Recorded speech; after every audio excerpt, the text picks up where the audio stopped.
tuning in to the online broadcast network, AFTERBUZZ TV. Over 20 million weekly downloads in over 150 countries, and your number one source for after-show entertainment.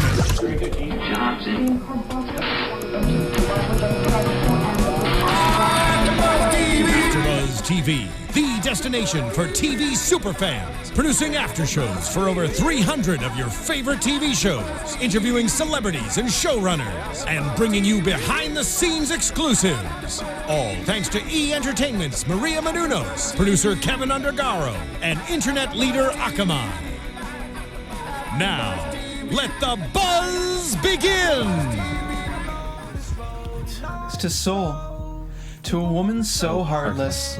Oh, I get it now. Guys, thank you for tuning in. This is the Sleepy Hollow After Show here at AfterBuzz TV. I'm your host, Stephen Lemieux. Joining me on the panel tonight, I have a very special guest, but first, my co-host, as usual, Mr. Zach Wilson. Hey guys, thanks for tuning in. And the amazing, the lovely, and the talented, I think, Jacque Borowski. Holla, I think that's the first time. That was like a beautiful underhanded compliment. That was the nicest compliment I've ever gotten from Steve. Wow. And it was underhanded. Guys, we actually got rid of Matt for tonight because we had to make room for our very special guest. Guys, we have a very talented actor. You've seen him on tons of different series, going back to Flash Forward, going back to all these... I'm not even going to name him. Neil Jackson, who plays Abraham from Brent on Sleepy Hollow. Thank you for joining us on the studio. Oh, my pleasure. Sorry you had to fire Matt to get me in here. No, it's fine. That's okay. He'll be fine. He's got source fed. Just weeping. Yeah, he's got the Agents of S.H.I.E.L.D. after show. And then We'll figure out what he's doing. Maybe during Sleepington Abbey, we can get to the bottom of it. I know, right? Probably sleeping right now. This is late. We're here at like 11 o'clock. Yeah. Yes. And people are watching on the East Coast right now. It's like Our 2 show a.m. gets, yeah, Wow, that's we get dedication. viewers Thank you. watching on the East Coast. Let's go to bed, guys. Seriously. What No, are you doing? don't do that. I mean, the only thing that could insult Matt is if we replaced him with Holly. Right. Yes. He would be really mad at Yes. that. So, guys, before we break down this episode, let me hear overall thoughts for what you thought of this episode as a whole compared to. I know, because last week Matt said last week's episode was the best of the season, and Jacque was like, "No, it wasn't."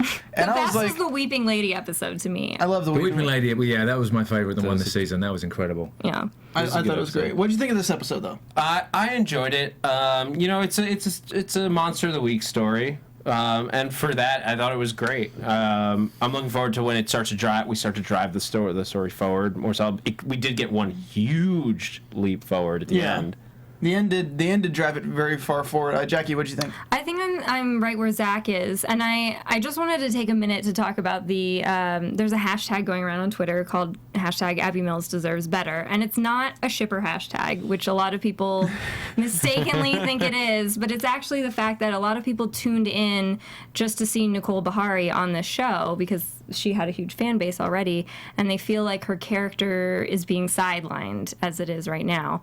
But good news is next week is all about her, and I don't know if you're able to talk more about this, but Orlando Jones tweeted that there is going to be more Abby focus because I think a lot of the fans, like me, people who tuned in because they felt like Abby was.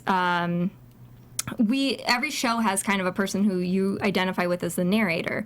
And since from episode 1 we started out with Abby, it feels weird that our narration has kind of shifted into the Crane family.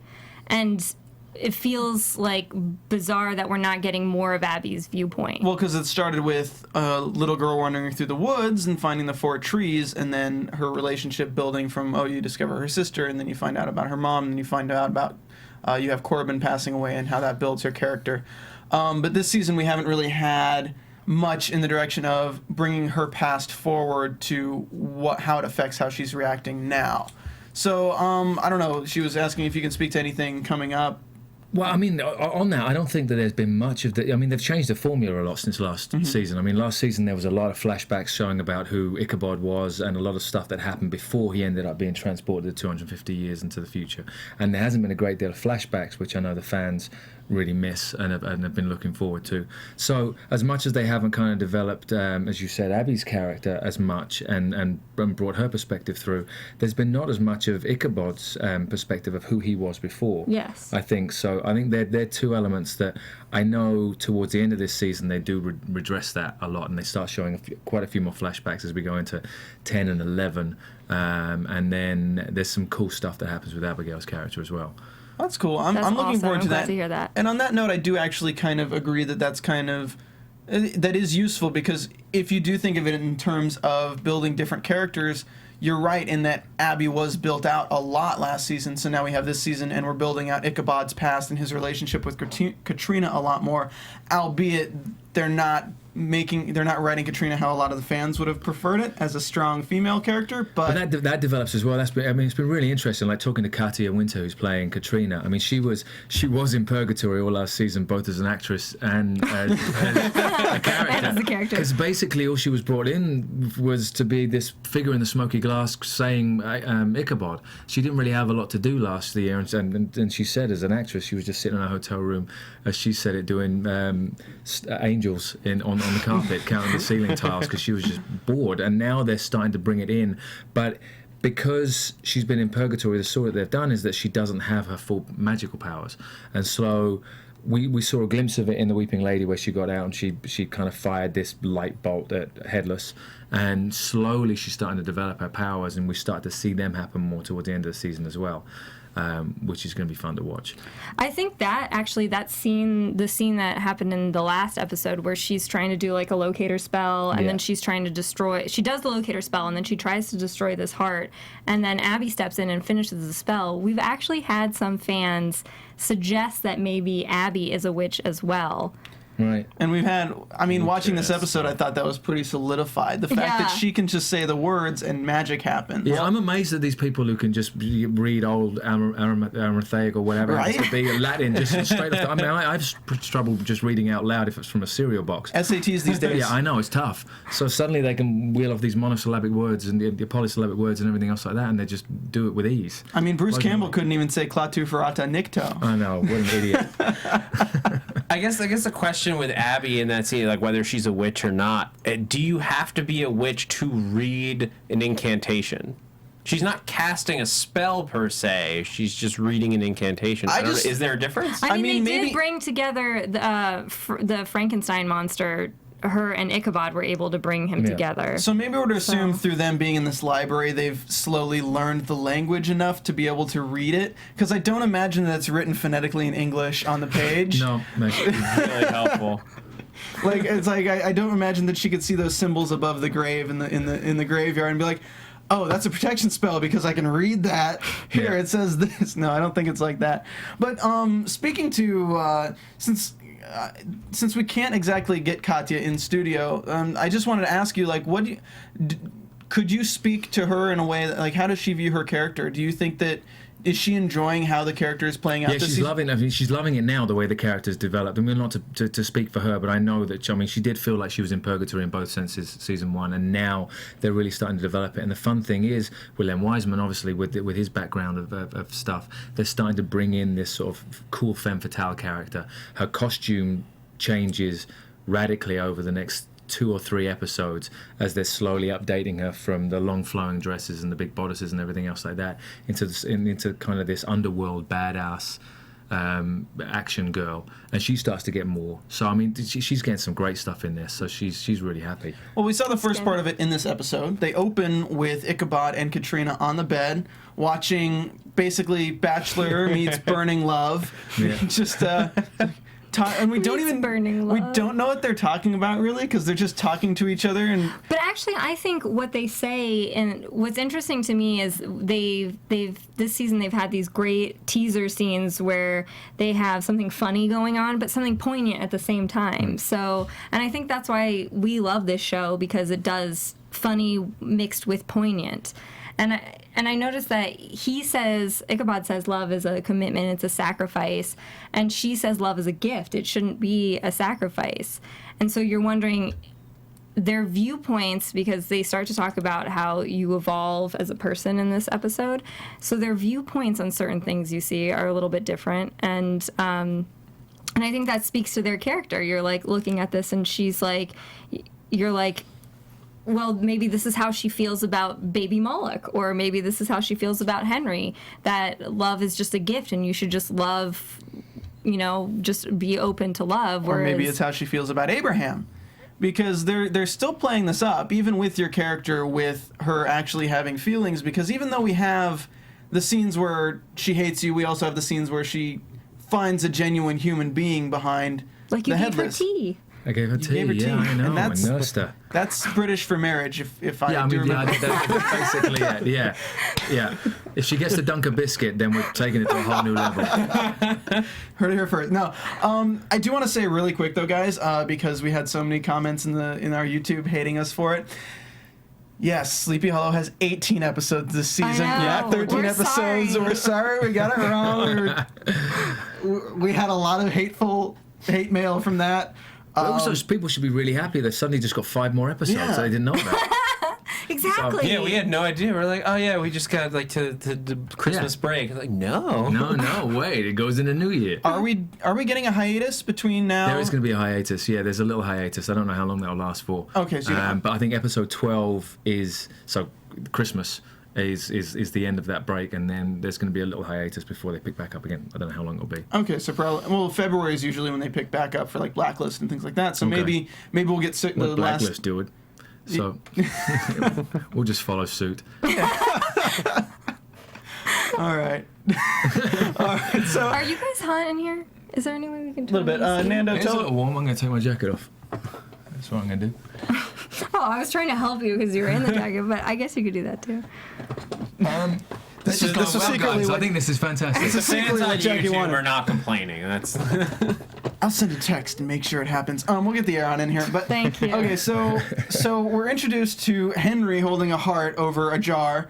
I mean, Jar who does of he think Hearts? he You didn't is? think of that holding, song? I Yeah. did think of that song, but I had already played that for was on the strain when they had a Oh, jar of yeah. heart in that. Right. Okay, so he's holding this heart. He's saying this incantation because it's probably written down maybe he's got that. What are they called? notes. Anyway, so I he's think saying it's the a same. gaffer. It's written on the back of a gaffer. Yeah, there you go. That's It's what it on is. the heart. No, so he summons this babe that at this point we don't know really. We know she's a demon, but we don't know what she looks like as a demon form or really what she's after. He's just like, I'm gonna hold this heart. I'm gonna bring this hot chick around and tell her to go off and do Moloch's bidding. So the next scene we get is her flirting with this guy, or this guy like looking for this car, looking at this girl. His desire. It's showing his desire. I do like that it was the glasses duo. So I was like, oh, people who like glasses Yeah. like each other. Yeah, that was nice. That was nice. The nerd Yeah. gets the nerd. Was anyone else surprised in this that it showed her take on the form of this girl that he was after, and that's what she used to lure him away and murder him or steal his life force away? Was anyone else surprised when she did the second murder that she didn't turn into the object of desire? Like that she was the original person she changed into? Well, she didn't do she it with was the Abby object either. of she Yeah. was the object of desire though. Wasn't she? Because Yeah. the girl says like Melissa, like she saw Melissa coming.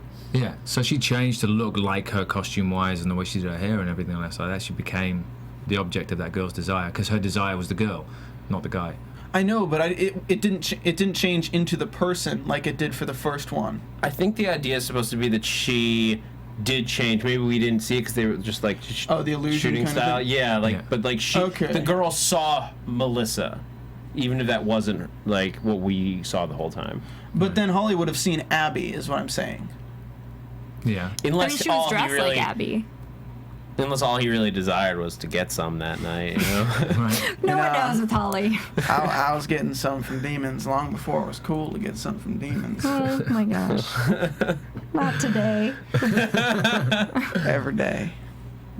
Great thing about this Sleepy Hollow podcast, my jokes get old, but They everybody's just get old. They just get old. There's no good side. Moving no on. good side.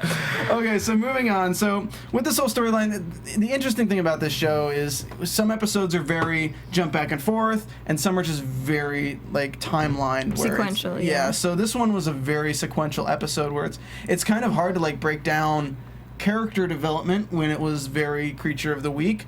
But we did get we did get that interesting scene between Holly and Ichabod, with Ichabod discovering Holly's true intentions for Abby, and Ichabod trying to be the wingman.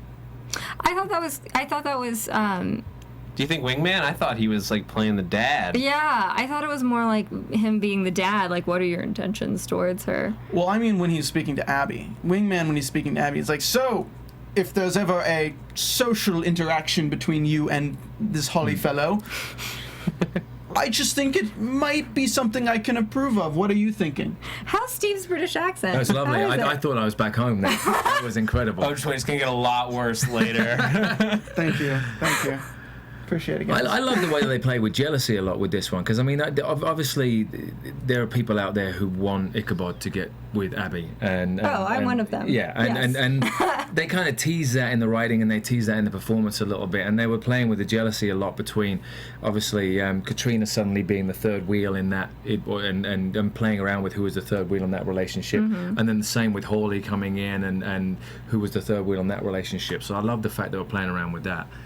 Well, we did get the argument between Katrina and Abby, in that is like the love triangle argument when they're discussing, like, oh, this could be something. This is a succubus. Or they're trying to decide or discover what this is.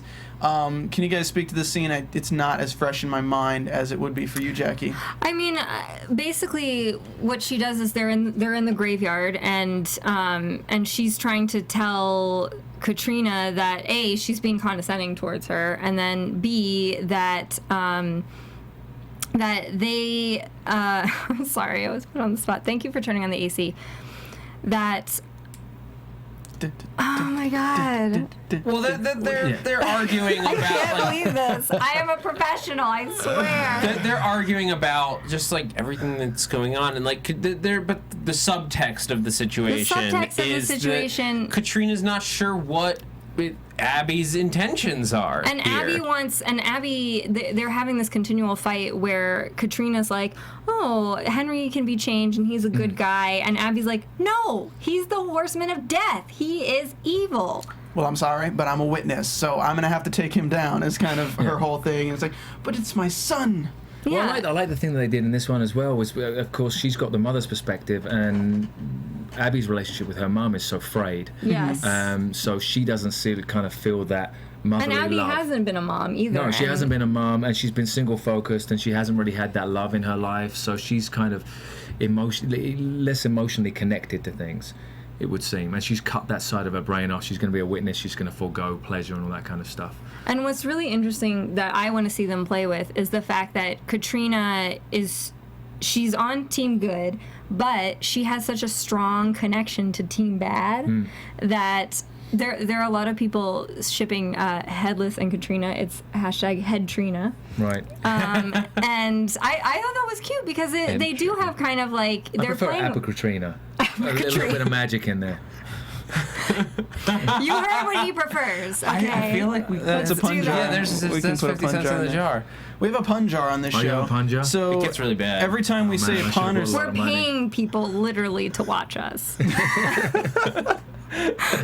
Every time that when you somebody put uses it a that pun, way. Right. we have to drop 50 cents in the jar. Except for last week when Steven had to put a $5 Oh yes. job. That had to be a king of puns. It was a pretty. And No, then, it was just a very and then we give it crude away to the joke. fans. Right. I mean, we actually have a fan who does her own little Sleepy Hollow review who gave me a shout out on Twitter saying she's stealing #Aurora Abortionalis. Oh no! Can we not bring that So up? can we get that trending, guys? I'd like that trending Yeah. on Twitter. I can imagine that one being a big hit, yeah. Yeah, it's a very big hit. I'm not entirely sure you want to travel to see that No, decorated across the sky. no. Oh my God. No. Anyway, But they're playing with this relationship where she's Way to bring kind it back of on track. That was good. yeah. She's kind of flirting. They are flirting with each other, and then Henry's her son. So I feel like part of this is she doesn't actually have that firm of a reason to keep going back and putting herself in danger, except for the fact that she kind of wants to be there. She wants to be there and see. In my interpretation, is that she wants. That's to I see mean, what's the going on. hardest part for me as a fan of the show is watching this stuff is seeing Ichabod and Katrina's constant draw towards Henry as their son. Whereas the last time they saw him, when Ichabod's never seen him, Right. so Ichabod didn't even know he had a son to start with. Right. Katrina, the last time she saw him was when he was like 8 or 9 years old. Right. And then suddenly, hundreds of years later, she sees John Noble, who's as least son-like as you can imagine someone from her own loins looking, and he never knew about it. And suddenly there's this strong paternal love from Ichabod, who doesn't want any bad to come from Henry, but yet he's really looking at a dude, I don't know how old John Noble is, let's say late 50s. A dude who's definitely older than him, who he's never even known about. Suddenly he wants to protect him and take him to Cub Scout camp. Well, what's kind of interesting about what you say there too, and I totally agree, and it's kind of like, why do you care about him so much? I know he's like your son, but like your son's a dick. But yeah, seriously, and you've never even had him. Yeah, and your son is a dick. But like, if you really think about it, he is older than Ichabod, because if you say he's like late 50s or whatever, he's actually lived for those years. Like, Yes, even though he he's lived locked in a under box, he lived for those years. He's aged to those years. Then you look at Ichabod, yeah, you're 250 whatever years old, but you were asleep for most of that. You're in a world you don't really understand that well. Plus, so however many years that he was before. he was in like the box, like dead alive. Or, Yeah, but like, that's what I mean. Like, he's only 25-ish from his time period, and now he's that's his age of wisdom, when we have John Noble, who's like 50 age of wisdom, and Katrina, who's been trapped in purgatory, who's got she's been conscious the entire time, 250 years in purgatory. Wouldn't that make you insane? I think that'd make you a little insane. Yeah, it probably would. Maybe she's not a witch at all. She just thinks that she can do this magic. Yeah, she's just a little bit nuts. I feel like she'd be overly attached girlfriend at this point, like, Ichabod, Yeah. Ichabod, he's coming to save me. She puts the lotion in the basket. And Moloch's just like, he's not coming to save you. Just, Yeah. just become one of those dark, shadowy figures that walks around aimlessly. Please, I don't want to hear Ichabod's name anymore, please. her hair's too bright to be a dark figure. He's like, just be a dark figure with a nice figure. See what you did there. Yeah. That's a pun job. That is a pun It wasn't a job. pun job, but it should be It a was a pun punch. job. Hey, after that last week with the corset and running away and everything, that was good. All right, I'm done. Katya Winters is a very attractive actress. That's all I'm saying. And that's why He's not Ichabod wrong. loves her. And I don't think that is all you're saying. No, but I don't really see, and I say this every week, even with the beginning of this show, I didn't really even see the chemistry between Ichabod and Katrina. Like, It's hard when in that first scene, I think there was a choice there that I disagree with in having them be sitting on top of the bed, fully clothed. Yeah. I think that was one scene where you're like, they have this moment where they could really reconcile. And yeah, they could still be watching the goofy TV show, but maybe if they were put in a more intimate position. Post-coitus. Yes. Post-coitus. They got the Ichabod sheets all smoking drawn a up. Yeah. He's smoking a pipe. Because they're having this conversation about love, and then you see them sitting like this, and you're like, oh, that's a little bit awkward. Yeah, I mean, they haven't really had any intimate moments in order to be able to generate this sort of chemistry, because everything has just been lost. She's been lost, and he's been trying to get her back, and they haven't had that intimacy. But it's just like, something. I mean, as a guy, if I was like dating a girl and then married her, Okay, and then but you are not and then she Crane. ended up in purgatory for 150 years. 250 years of blue balls? Can you imagine that? Yeah, and then like she gets out Yeah. of purgatory, it'd be on for like 3 or 4 weeks Yeah. straight. Like, Yeah. even fighting evils can wait. Like, Yeah. You got to take care of Did you business. just pound the table? I pounded the Absolutely. table. I feel like not even just Ichabod, but Katrina's gotta be. Katrina too. She's Yeah. been in purgatory like awake, and it's like the lines. I guess in purgatory, do you have physical symptoms like that? I mean, you feel thirsty, you feel hungry, and that's Yeah. right. They say never eat anything, never drink anything. They don't she say had have the a bone or thirst. anything, though. So, I mean, she could have been in there with some of Moloch's minions. You never know. A girl gets needs. She's trapped away. There's a secret infidelity. What plot. happens in You heard purgatory it stays in purgatory, you know? Until somebody Is gets that, a key and is lets that it really out. how baby Moloch was born? Well, maybe. There's probably a lot of baby Molochs Yeah, running she's around. got to do a paternity test for the whole of purgatory. I'm really excited about baby Moloch, by the way, because the last episode I was talking, and he looks like a real baby, which was a little bit disappointing because I wanted him to have like. What are you talking Hold on. about? It's the necklace. You It's the didn't get necklace that? Oh, that makes that's him. right. Yeah, I'm look at that baby. stupid. Yeah.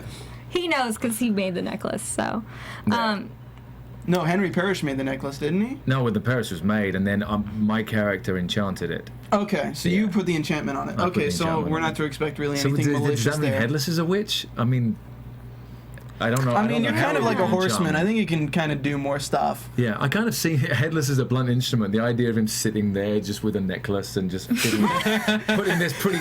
He can't even speak the incantation. He's got no head, so I don't know how he put the hex on it. An outside person sees the necklace and like the little monocle and no head looking Yeah, through. yeah, just floating through.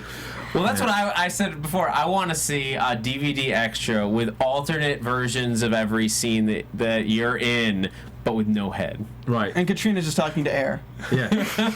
Well, that's what they started doing, which was really fun, and they haven't shown as much of the footage of it that we've shot of it, but we've shot we've shot duels of a lot of scenes, especially when there's split perspectives in each scene. I mean, if it's just me and Katrina, there's no point. then there's no point changing the perspective. But if Henry happens to be in there or some other person, then they've done split perspectives, and it's really interesting to watch the scene being played with me and then a guy called Jeremy, who's the stunt guy. So it's totally possible. We can flip. Yeah, no, so there would be. You extra. never know. They might just edit some together. So I'm guessing the reason they don't do that is because the voice to Henry would be that like, it'd be coming from nowhere. Yeah. But what was really weird about this ending of this episode, I gotta say, I don't know if anyone else felt this way, is when she's there and she's like tearing up because it's a baby. I'm like hearing Ichabod's voice, and I think the baby is like speaking into her mind in Ichabod's voice, and I'm like, what's going on here?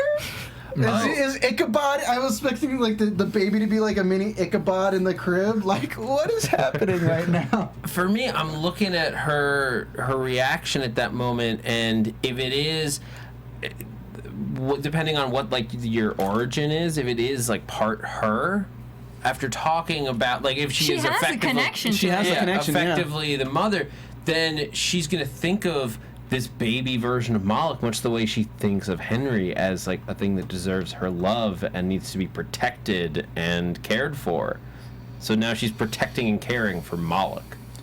Oh, she's the mother of Satan. I mean, no, it's an interesting dynamic they went through. Let's rush through the succubus thing really quick. It is Monster Week, but I like this conversation we have here, but I don't want to interrupt it, but I have to.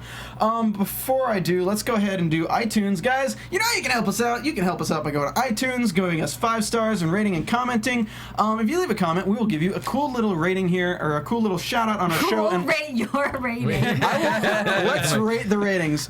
Rating ratings with Neil Jackson. Let's do it. Let's do it. All right, so this first rating is from Sondo1. It says Lieberman. 2 Lemieux. stars. Move on. Okay, they gave us 5 stars though. All I had to hear was Lieberman, 2 Yeah, stars. 2 stars. All right, Done.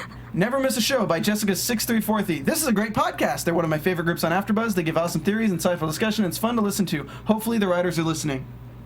I mean, that seemed informative. It seemed a little suck-uppy. Okay. So, yeah, I'd like something slightly more constructive. I'm going to give it 3.5. 3.5, you know what? All right, I can get that. All right, NJ Robbie. It seems like she was doing it for the shout-out. Yeah. Yeah, there was an alternative motive for that. I'm okay with that. Yeah, say I'm some okay things with about shameless people. Okay, promotion. all right. Yeah, me too. Says the like dude it. sitting in the chair. NJ Robbie says, feel good podcast. I am so happy with the host of this show. 2 exclamation points. You are so much fun. You have me laughing out loud. Please keep doing what you do. 2 exclamation points. Also would like to know what other shows you guys host. I will watch the show because of your after show comments and reviews. 2 exclamation points. By the way, we host Helix. You can check that out. It's on Netflix now. Watch the after And show. The Strain. And The Strain. And The Strain he is does this Agents of complete S.H.I.E.L.D. panel without Neil Jackson. And literally just go lottery on YouTube with AfterBuzz TV and you'll find Matt Lieberman. What do you give that rating? How many zeros were in the so? Let's see here. There's 4. Oh, There's but I'll give him 4 then. 4 stars. Yeah, they're Okay. committed You to the were song. 1-0 in the I so. Away. Away from a full house. Our next one comes from Punjar Fan by Dave I hate it, Jackie. Linentud. Aurora Borealis was so idiotic I couldn't stop laughing and had to listen to it around 10 times in a row, mainly for the complete and utter disappointment in Matt Lieberman's reaction. I actually like that because they understand that you're disappointed. It is not to be encouraged. It is not to be encouraged. What do we give that one? No, that one gets a good, a solid 3.5 again. I Solid think. 3.5. Yeah. Sorry, Dave. All right, might be even better than the actual show by Gabrielle Ann. Whoa. I'm sorry. That's 5 off the bat. I like that. All right, we got Honestly, fun. candid. Boom. All right, and that's it for this week, guys. Again, you get a shout out. I'll read a little bit of her comment. I was disappointed Katrina was finally out of purgatory and she still couldn't do anything. I'm definitely not a Katrina fan, but I was hoping her presence would cause more attention. But instead, she's kind of a ball and chain. But Jackie was always on point with her commentary and opinions. Can't wait till next week. That's what Gabrielle N said. Oh, okay. Well, good. So Katya I Winters give probably it 5 gives her a stars 1. for mentioning only she me. mentioned you. Yeah. Great. No, she mentions everyone. Oh, she mentions all of us. It's like We're not worth reading about. it's a paragraph. Right, you just kind of Guys, praise Neil it. doesn't have time for that. I mean, seriously. He's a working actor. It's like 11:30 at night.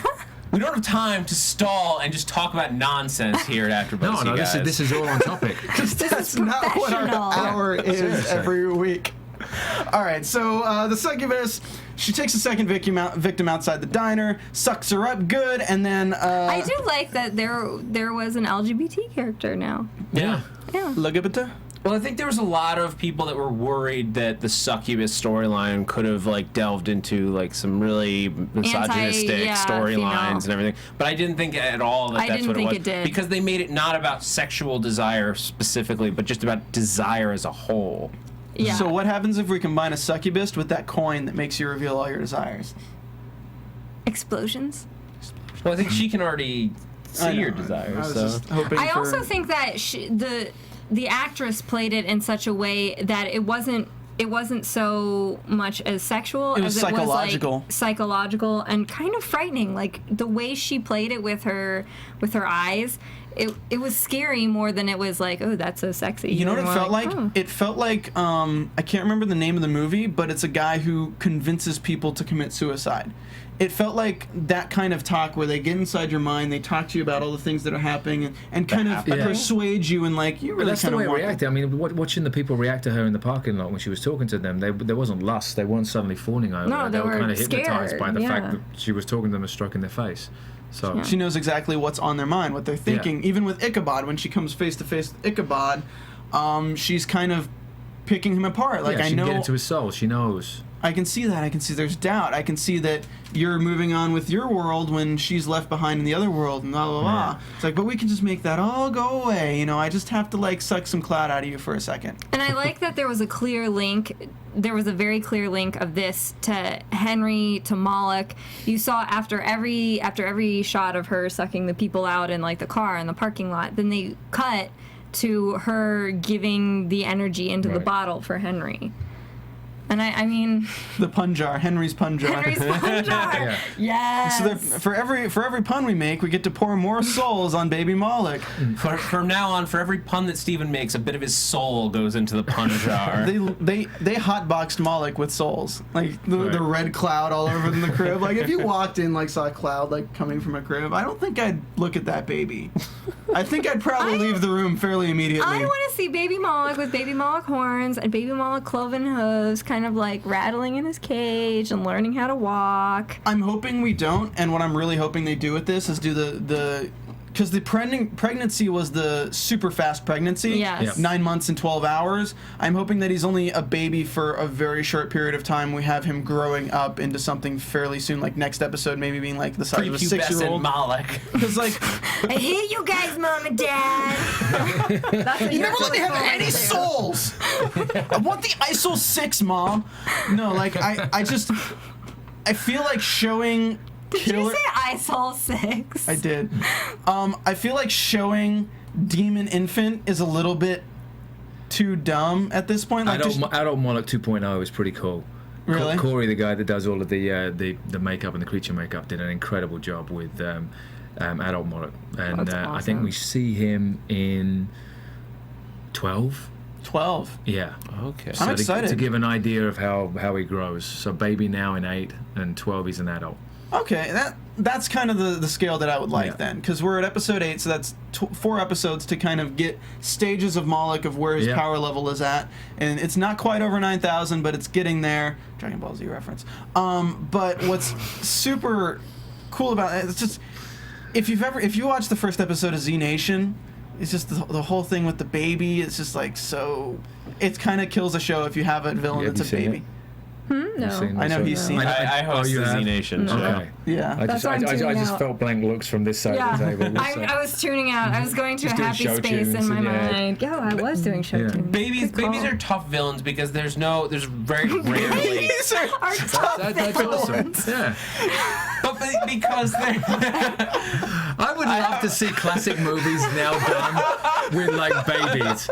It'd be great having like Godfather. Die Hard Babies, with yes. a baby. Yes. That'd be great. It's like James Bond. The chair spins around and it's literally just Yeah. a baby sitting in a chair. Yeah. And he pulls out a gun. Baby just stroking the cat. Well, because Yes. That'd be awesome. It's hard. You can't just like fight a baby. Like you can't kick a baby on network television. But I Are think- you saying you can't off network? I'm not sure what your stance You can is. do anything on baby, cable. On baby kicking, per se. There's no the FCC doesn't have any control over cable, so you can kick Okay, so you babies can kick a all baby, you want. can do Look at whatever you South want. You can Park. drop They kick, kick a yeah, baby. kick the baby. Yeah, of course. Don't kick the baby.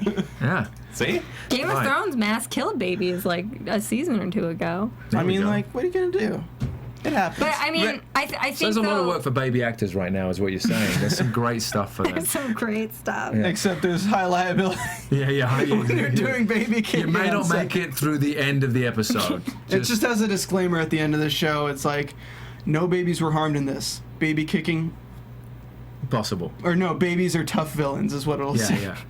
But I think they also have to play with the fact that there is this like that he is a baby, and that brings Katrina back because I don't think she would be so attracted to him if he were like a teenage kid sitting there or an adult. No, she's Or if got she to bond didn't with have it. the Yeah, she necklace. needs to bond. That's the Yeah. whole idea, is that she went back there to kill Moloch, baby Moloch. And then she couldn't. Yeah. Because it's a baby. Like, how do you do that? So what's going to be interesting is the fact that all of her maternal love for Henry, and he's so evil, yet she still has that maternal love for him for some reason, is now going to be transferred to this baby that is still, because it's part of her. So no matter what, she's going to have that maternal instinct to protect him. It's kind of like Vigo from Ghostbusters in a way. Right. But like, I think it'll be interesting to see how they develop this new Moloch, because it's going to be half Katrina, half Moloch. And is as opposed to full- is Moloch's brain in the baby? This is what I'm interested in. Is Moloch just baby Moloch, so he's like got baby Moloch thoughts, or is he fully formed Moloch? Well, we had in the horns. baby. And then in No, that I think case, that's interesting. It's baby little Moloch had a Nicky. nappy on, a diaper on, which means that Henry had to put the diaper onto baby Moloch. I love the idea of it's fully formed Moloch in the baby shell with Henry just having to wipe his tushy, and Moloch going, "This is fucking demeaning, dude. I Seriously, really hope I control we get you, that. and you're wiping my butt." I just hope that fully he grown. trusts him enough to wipe his butt. Right? No, Yeah. he shouts out in his deep Moloch-like language, just like, Henry, Yeah. I need changing. Yeah, seriously, I'm wet down here, Henry. I'm starting to rash. This isn't good. I need my pinky. Yeah. What is happening? Send him away and bring me my milk. Look into the mirror. It's funny, I'm there too, isn't it? I can see myself. What's happening? So Don't kick me. Kick the baby. Yeah. At that point, kick the baby. So There's a little sleep monitor on the side, and Henry's making his model village. You got the mirror there and a mirror set up, and it's like a baby Yeah, monitor yeah. with a little light blinking. I'm awake and bored. Play with me. Don't you want to play with me? it is kind of Roll like the ball over here. it's It's kind turning of to like Batman. I love it. Swear to me. it's kind of like Baby Stewie when you think about it. Oh my god! He just wants to kill everybody Yes. and tear the world down. Yeah. Have money. Yeah. And Henry's the Bane to baby Batman Molly. Yeah. You're Molly put in this crib. I was born in.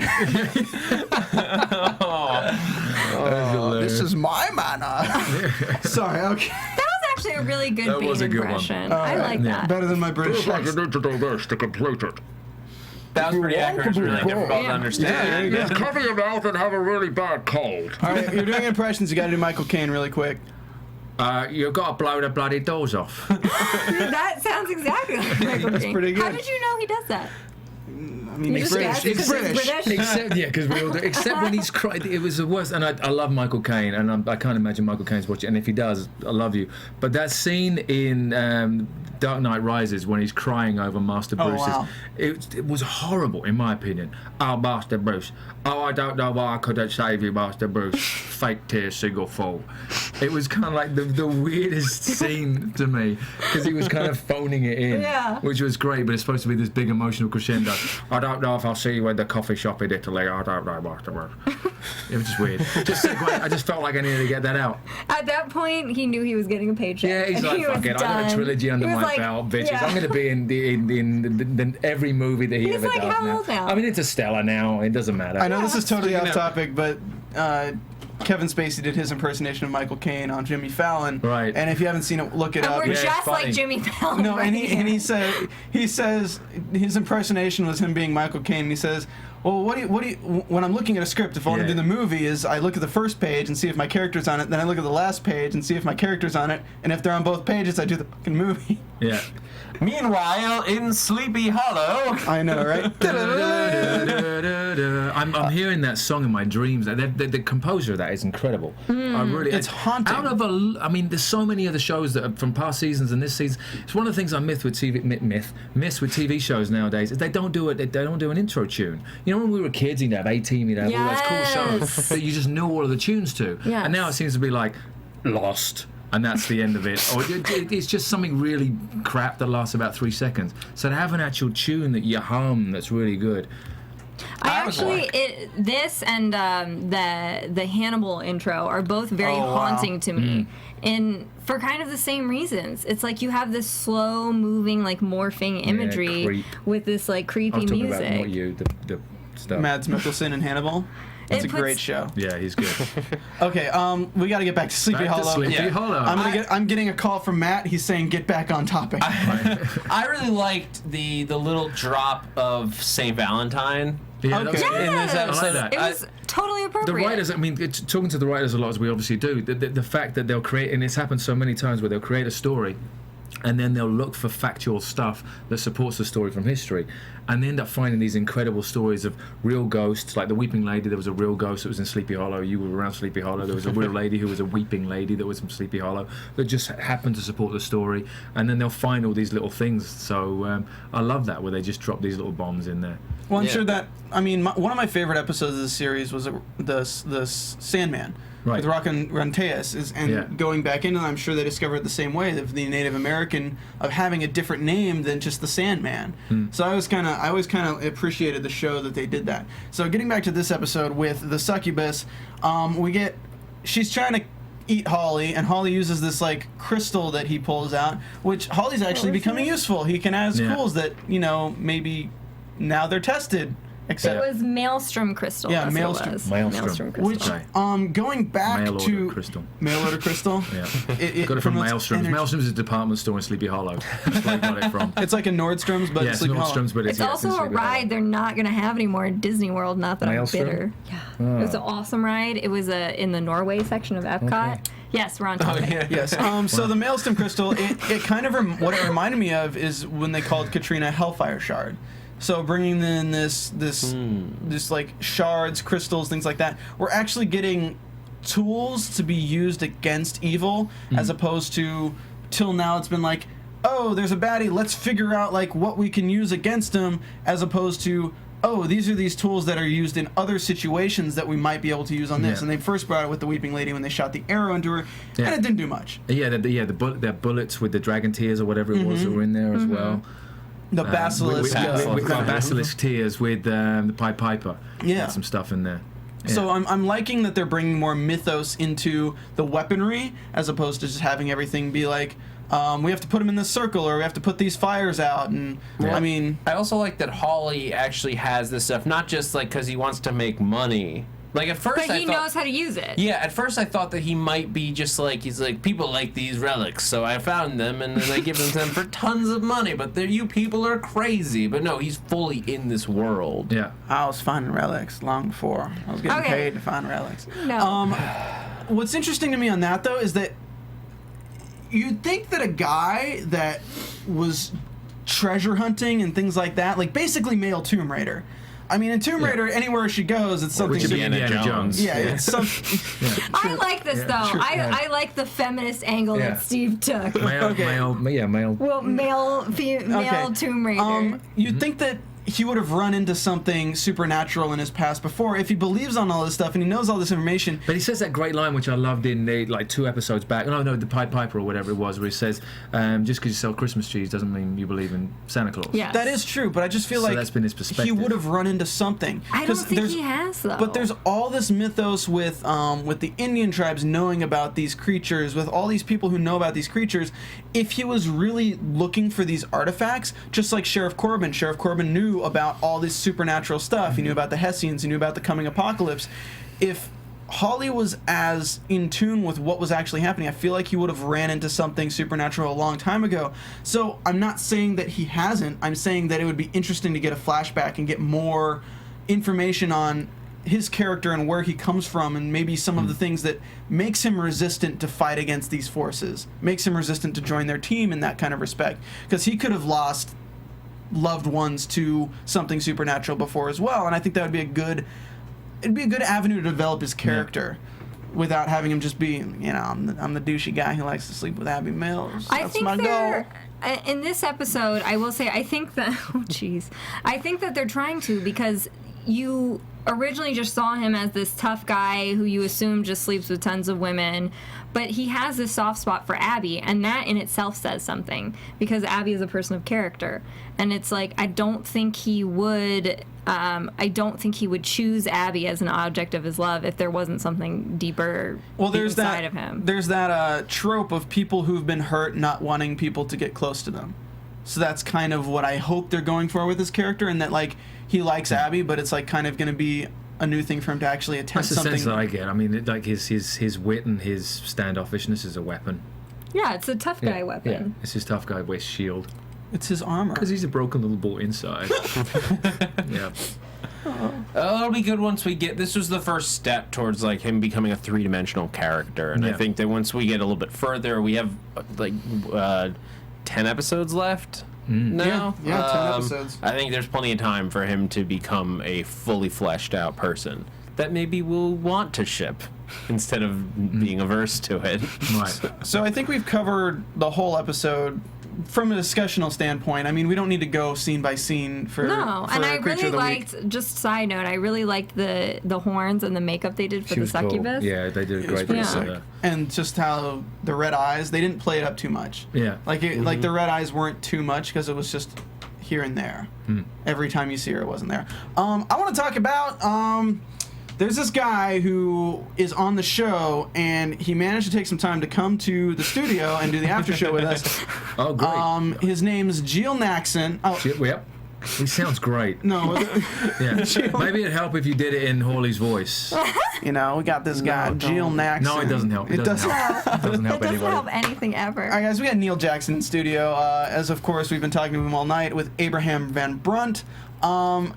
How has your experience been with the show? Have you enjoyed everything that has to do with it? Has there Neil ever loves been? his wig. I fucking hate my wig.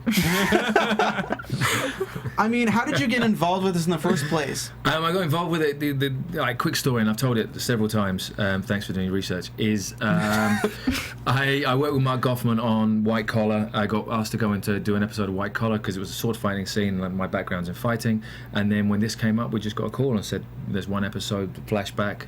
And I had no idea. I got given the script 2 days before I flew out, and I'm reading it on the plane, and I had no idea that the last couple of pages suddenly find out that my character is actually the Headless Horseman. Like, no way, that's so fucking cool. I'm the Headless Horseman. That's amazing. And I had no idea. And I thought that would just be it. One episode, at the end of it, I get shot, my head gets cut off. There's pretty much no chance of my character coming back.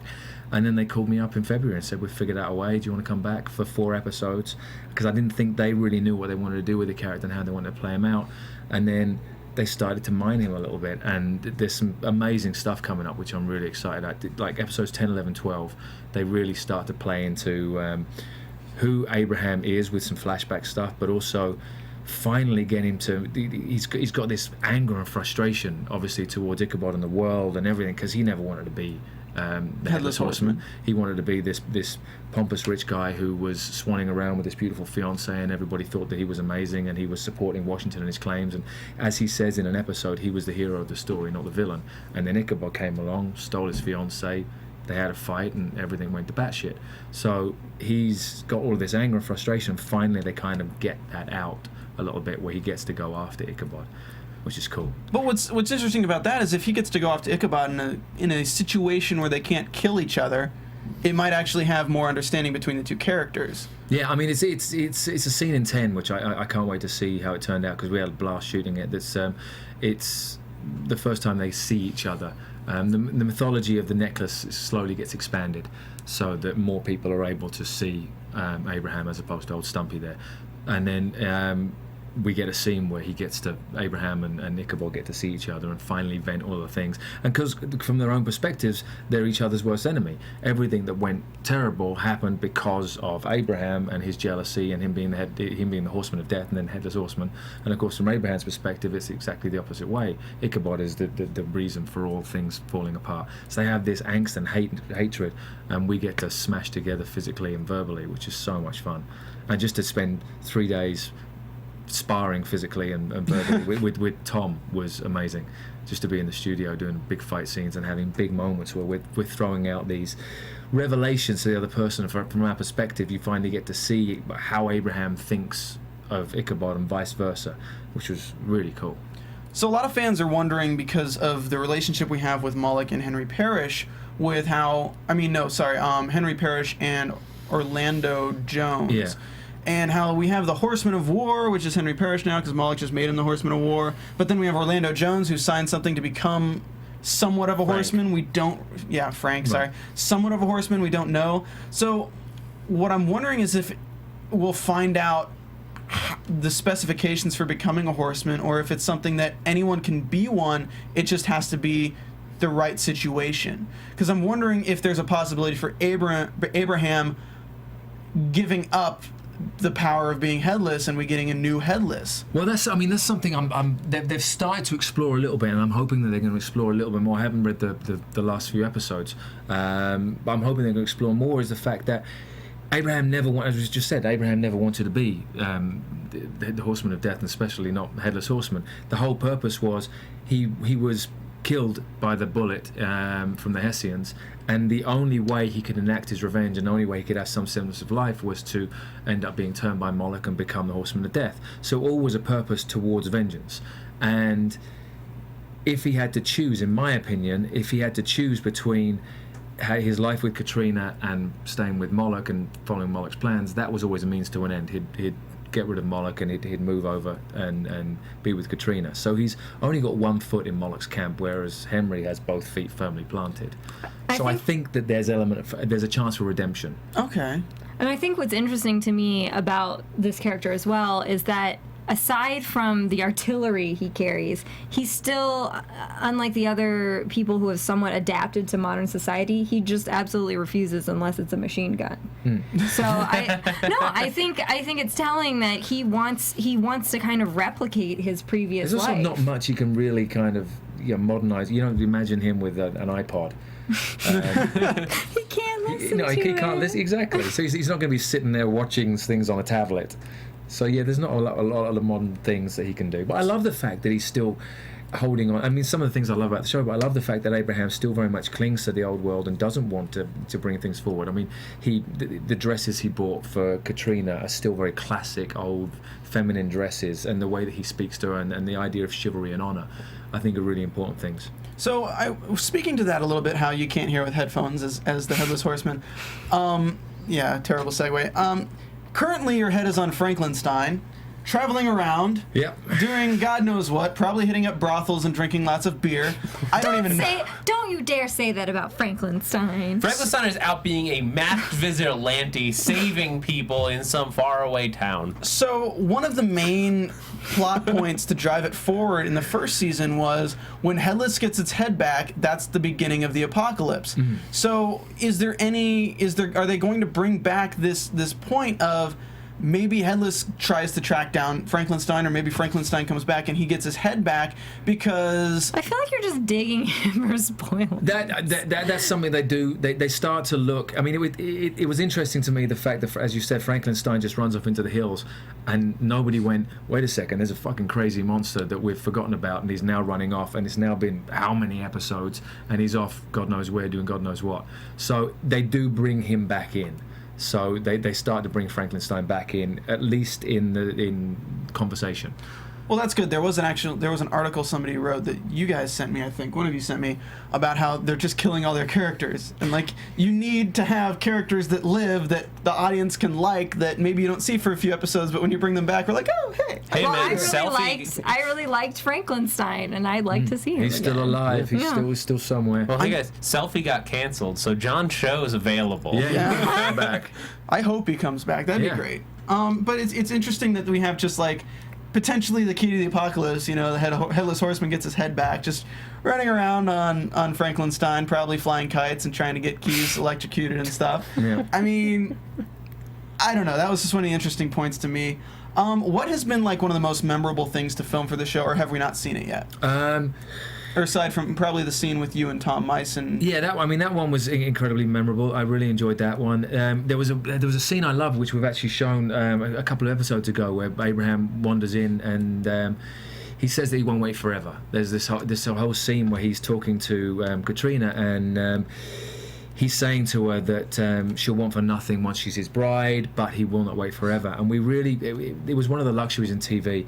TV moves really quickly, and you don't always get a chance to rehearse, and you don't get a chance to play stuff. And it's sometimes the worst thing of you'll get back to the trailer, or get back to the hotel, or wherever you're staying, but fuck, that's the way I should have played it. But this scene, we got a chance to really rehearse. And the way it was on page was really threatening. And we ended it up, the word we were using was a little rapey. There's this sexual tension of the fact that he is a dude who desperately wants Katrina, and yet he's playing this gentleman's chivalrous game of he wants her to fall for him of her own volition, and he doesn't want to force it. And taking that to the illogical conclusion, he could force himself on her physically and force her to love him if he wanted to, but he's holding back. But in that scene, the way we ended up playing it is you get this sense of tension of he's like, seriously, bitch, hurry up with your decision, because I can't wait around forever, which was so much fun to play, because it was one of the few times that we really got a chance to just rehearse and play with it and throw ideas in and turn it into something that wasn't on the page. That's pretty cool. And I think also to speak to that, the fans are responding because they're shipping them. They're seeing that even though there's still this level of tension between them in what they play, there's a level of tenderness too. And it's kind of messed up, because you're thinking you're shipping these two people who should really not be together, but at the same time, because there's still that element of, but also there's a thing with them that I think is actually quite beautiful, which is why there's this attraction, why people are shipping them, is they're both so fundamentally broken. Yes. She spent 250 years in purgatory, seeing who knows what, and having all of her wits removed from that scary experience, and he's the horseman of death, and he has no head. Yes. It's just kind of like, how much more broken can you get? Yes. And all he desperately wants, I mean, it's Beauty and the Beast is the analogy that we keep giving. Yes. And he desperately just wants to have a human connection, because he's so removed from that humanity that he had before, and all he wants is he just wants someone to see him. Yeah. And he just wants a hug. And then she's the same. She desperately just wants to be with Ichabod, but that can't work out. So instead, she's this pawn in this game, and she has no tenderness. Yes. And yet, here's this guy that comes along, albeit Son's head, who's giving her all the things that she just wants: affection, tenderness, betrothing his want for her. And I think that she starts to fall for that as an idea, because she's just been starved of it, kind of Stockholm syndrome, like. Yeah, and I mean, Ichabod's slightly moved on. He's been around a lot longer in this new world, and Abraham's still kind of stuck back in the old ways, and she is too. So it's kind of they're speaking the same language per se. Yes. I think it's actually kind of funny if you think about it, because when you look at that, where beforehand she could only see the headless version of you, when, like, literally if it was him opening a door for her, you could have been like, here, open the door for you, but it just looks like get through here.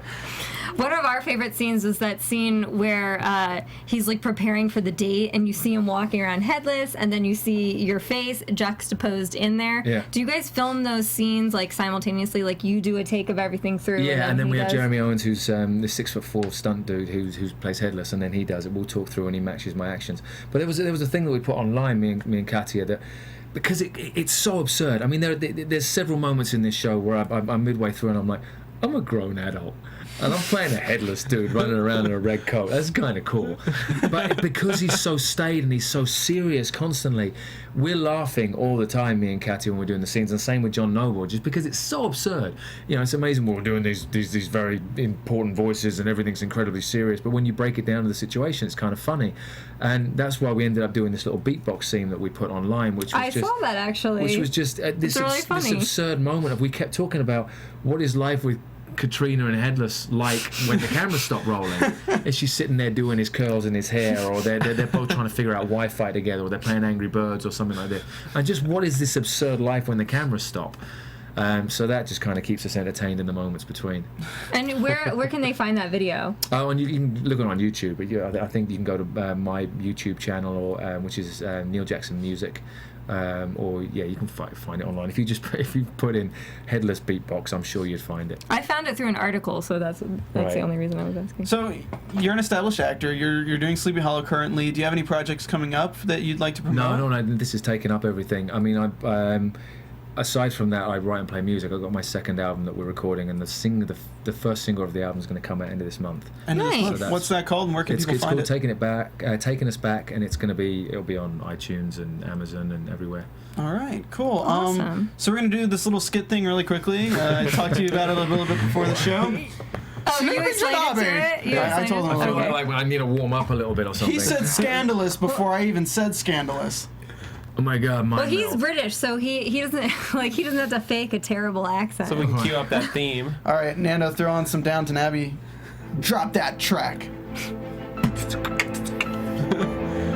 We find our Sleepington Abbeygtons in a woods, walking around. I can't set this up very well. You go ahead, Zach. So many problems in the world. What is going on? Miss Katrina Crane making a decision to return to her captures. Abby and Ichabod left to the wake. Jackie, what is going on It was in Downton? most scandalous. She was wearing black pants. How dare she wear pants? It was most scandalous. Scandalous. I'm just gonna sit back from this one and just watch you guys go. I dare say I saw Holly walking around a bar with some red smoke flying out his mouth into another girl's mouth. Distasteful. Distasteful Most and scandalous. Scandalous. I say I have seen the worst thing at all this week, for I saw Miss Katrina Crane wandering about with Master Matthew Lieberman, and that I believe is his reason for absence on this day. Betrayal, treachery. Damn Matt Lieberman. You have to do one. Even though mine was pretty bad, you gotta do it. I believe I wandered into the bar and I saw Hawley who had let his hair down in a girly way. Scandalous. All right. I think be sure to tune in next week for another edition of Sleepington Abbey. I think I one need to less- write them beforehand because I'm terrible at that on the See, spot. Matt can do him off the cuff. Dude, Matt's DJ Fawcett on freaking iOS for Improv, so he's pretty damn good at that. Guys, let's get into predictions. Too bad we fired him. I know. I know, but Well, Hey. Katrina Crane stole him. all our friends said we needed somebody with a British accent on the panel that wasn't me being ridiculously lame. So you know Or what? am I just really poor, whatever it was? Pretty much. So what do you guys think's gonna happen next week? What do you think's gonna happen next week? I have no idea. I can't remember what that script is. All right. I think Baby Moloch is going to grow up. He'll puke a little bit. He'll spit his diaper. Spit his diaper. Spit his, what do you call it? Pacifier. He can spit in his diaper Yeah, he can spit in his too. diaper. Why not? So are we He's a rebel. Are we going to depend on Katrina being such a bad mother that she maybe drops Baby Moloch? That is terrible. She wasn't a very good mother to Henry. I'm just saying. That wasn't her fault. It was the impending apocalypse. Child Services gets called on Baby Yeah. Moloch. Yeah, he gets taken away. They don't have child-proof plugs in their house. Zach? Moloch winds up in a foster home. Well, he's fostered out and he's kept in a closet under the stairs. And then he keeps hoping one day an owl will come. We've done this is why this is funny. We've done so many Harry Potter parallels because we decided that Katrina was a Horcrux because she Right. was a shard of Moloch. Yeah. No, Hellfire Shard is what I'm saying. Hellfire shard, yeah. I'm going with the Harry Potter thing. I think that's going to be pretty spot on. I think that could happen. And Maybe then Ra- aside from that, Abby's mom is supposed to be coming in as a ghost.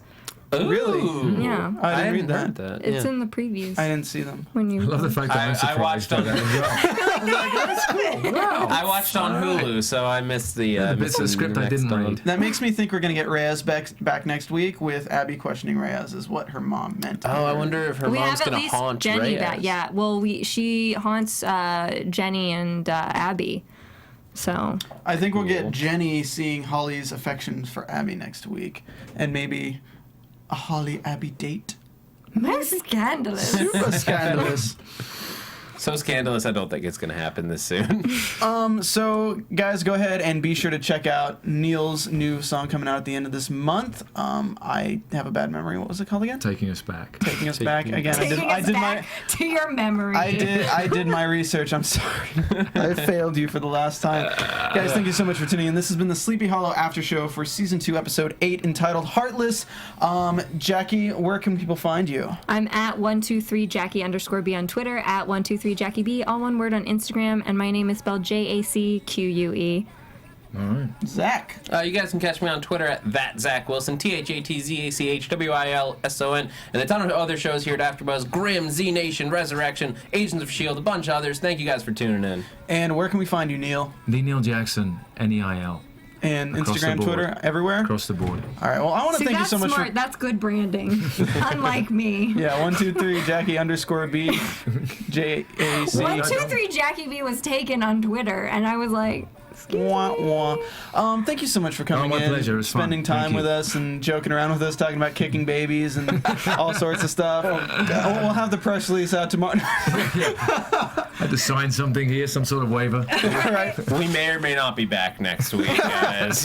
But It'll be just Matt Lieberman saying, what have you I done? told you. I told you. it's been a crazy show, guys. We went for an hour and 6 minutes and the clock stopped. So we will see you guys next. Oh, I'm Stephen Lemieux. You can find me at Stephen Lemieux on Twitter. We'll see you next week. Nice. From executive producers Maria Menounos, Kevin Undergaro, Phil Svitek, and the entire AfterBuzz TV staff, we would like to thank you for listening to the AfterBuzz TV network. To watch or listen to other after shows and post comments or questions, be sure to visit AfterBuzzTV.com. I'm Sir Richard Wentworth, and this has been a presentation of AfterBuzz TV. Good night, sleepyheads. The views expressed herein are those of the hosts only and do not necessarily reflect the views of AfterBuzz TV or its owners or principals.